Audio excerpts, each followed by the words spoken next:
This is Roger Hebard and his beautiful wife, Elizabeth. And now we are in Genesis 11. So we just recently started the Bible over, and we're at the Tower of Babel. Okay, it's over there in Shinar, I think. That's an evil place. Now the whole earth had one language and the same words. And as people migrated from the east, they found a plain in the land of Shinar. That's what I thought. That's where, oh, bro, I believe let's see, Hosea, Joel, Amos, Obadiah, Jonah, Micah, Nahum, Micah, Zephaniah, Haggai, Zechariah. It was Zephaniah or Zechariah. Anyway, Haggai, Malachi. He saw that rug, and there was a woman on it, and two women were flying with her, and they were taking her to Shinar. That's an evil place. Okay, to the land of Shinar, and settled there. And they said to one another, "Come, let us make bricks and burn them thoroughly. And they had brick for stone and bitumen for mortar. Then they said, Come, let us build ourselves a city and a tower with its top in the heavens, and let us make a name for ourselves, lest we be dispersed over the face of the whole earth." And the Lord, and see, they wanted to worship man. It's kind of like communism. Yeah, we're going to give you everything you need. Socialism will give you everything you need. Just worship us, worship man. Well, no, don't do that. That is worshiping the creature, not the creator. The creator is Jesus Christ, who came, gave us life, gave it abundantly, and made us free. You be free and independent. Don't you be enslaved to man. Okay. And the Lord came down to see the city and the tower which the children of man had built. And the Lord said, Behold, they are one people, and they have all one language, and this is only the beginning of what they will do. And nothing that they prosper to do will now be impossible for them. Come, let us go down, and there confuse their language, so that they may not understand one another's speech. So the Lord dispersed them from there over the face of all the earth, and they left off building the city.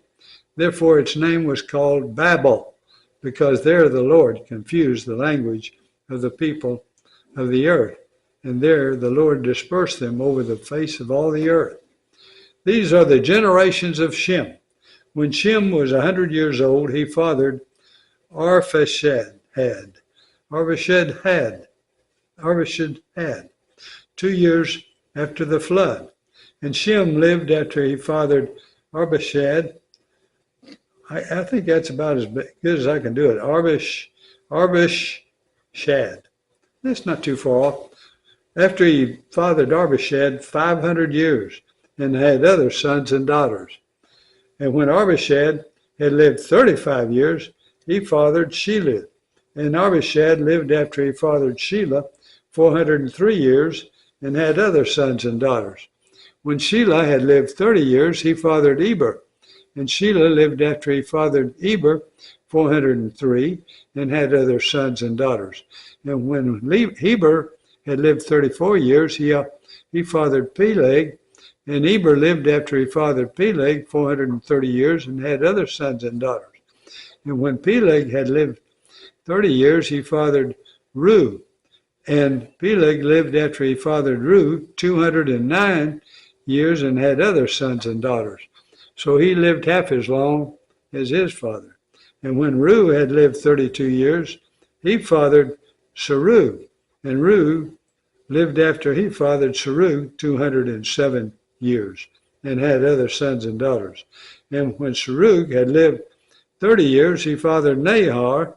And Serug lived after he fathered Nahor 200 years, and had other sons and daughters. And when Nahor had lived 29 years, he fathered Terah. And Nahor lived after he fathered Terah 119 years, and had other sons and daughters.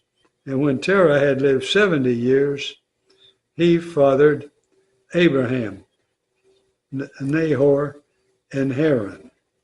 So he fathered 3 after he lived 70 years.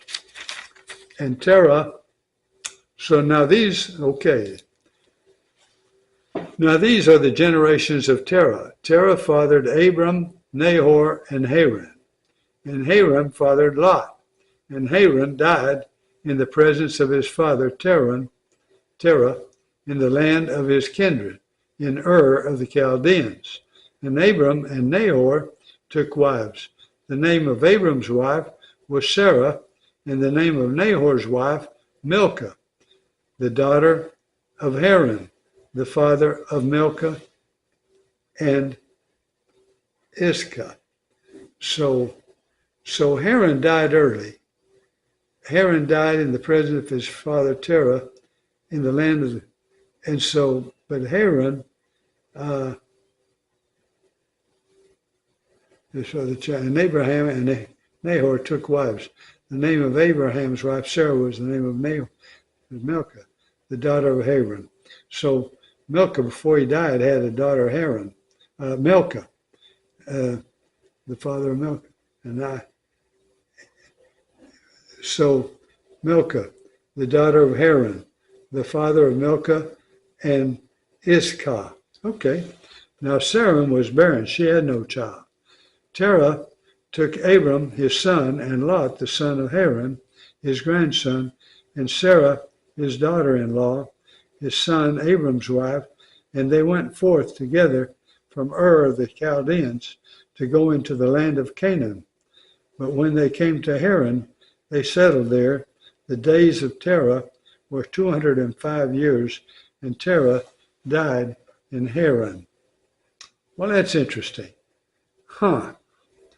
Get all those names and children put together real good, So Milcah, Milcah is going to come into play pretty soon because of and Iscah. Don't know. I don't think we hear from Iscah anymore, but Nahor. Do we hear more about Nahor later? I think so. Maybe I get a little. Well, we'll find out if we hear some more about Nahor. Okay. All right. But anyway, we know this. All right. Okay, now we're going to go to the Psalms.